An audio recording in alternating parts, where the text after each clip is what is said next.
Hey Raiders, it is me, Mrs. Swanson, and I am coming to you from Raider Blue to share with you the second book in a series. It is called The Vanderbeekers and the Hidden Garden. And this book takes place in New York City, actually, in Upper Manhattan, in a community called Harlem. This family lives in a brownstone, so I don't know if you can kind of catch what that looks like right there. And there's this huge event that happens where they have to help an upstairs neighbor with a garden. There's a big mystery that's going to go down. And I think on your back wall, on your smartboard right now, there's a summary of it. So go ahead and check that out first. I also linked the first book in this series, which is right down here. There's a short, a minute 26 video if you want to catch that. I want to read to you because I don't feel like I have in a bit. I'm going to just read the summary on the back, then I'm going to pop through the first 3 pages and catch the author's hook. And while you're listening to this, if you want to try to figure out what would be your one-word topic for what I'm reading, and then try to pull, if you can, a thematic statement from what I've done so far. Here we go. When catastrophe strikes their beloved upstairs neighbors, the Vanderbeekers must band together to do what they do best. They make a plan. They have 19 days to turn an ivy-ridden, possibly haunted, abandoned lot down the street into the best community garden in Harlem. Remember, we said that's in New York City, Upper Manhattan. But creating a garden from scratch is not as easy as it seems. And with no money, absolutely zero gardening experience, and the threat of a slick real estate developer eyeing that land, the Vanderbeekers face their greatest challenge yet. Let's go. Tuesday, June 26th. Chapter 1. This is the most boring summer in the whole history of the world, 9-year-old Oliver Vanderbeeker announced. He was wearing basketball shorts and a faded blue t-shirt, and his hair was sticking out in absolutely every direction. It's only the first week of summer vacation, Miss Josie, the Vanderbeekers' second-floor neighbor, pointed out.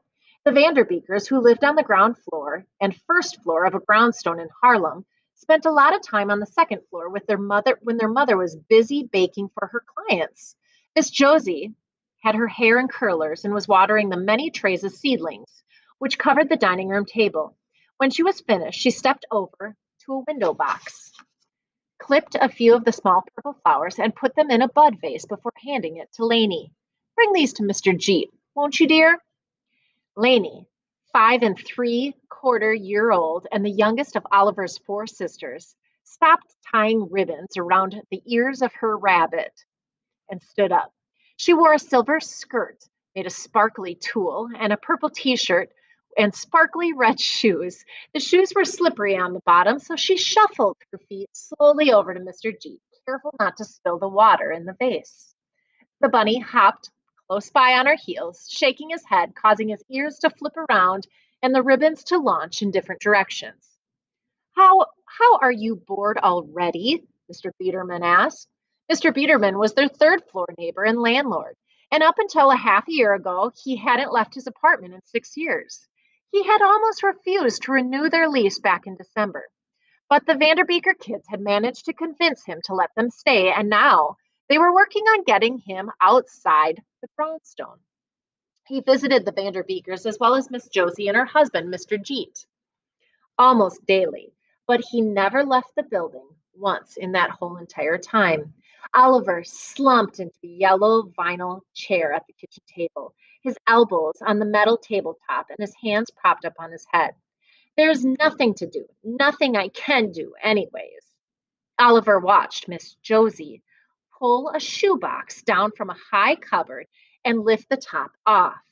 Inside were a dozen pill bottles. One by one, she opened and shook the pills into the cup. And what do you want to do? She asked. I want to text my friends, Oliver said immediately. I want to watch basketball videos on YouTube, maybe even play Minecraft. Mr. Biederman flattened his mouth into a straight line. Kids today, he muttered, then went back to reading out loud to Mr. Jeet. The book was about the history of roses in England. Oliver noticed that Mr. Jeet's eyes fluttered closed, probably because he was bored to death too. Jessie Vanderbeeker, who was a few months away from turning 13, was sitting on Miss Josie's fire escape, reading a biography about a famous physicist. Chen Shui Wu. She leaned her head through the kitchen window between the curtain of ivy tendrils, trailing down from Mr. Biederman's planters above. Her frizzy hair caught onto some of the ivy, making her look electrocuted. Oliver, seriously, Jessie said, you're worse than Herman Huxley. Herman Huxley? Oliver sputtered. Being compared to Herman Huxley was like being compared to gum on the bottom of your shoe or a jellyfish in a lake on a beautiful summer day when all you wanted to do was cannonball off the dock into the water.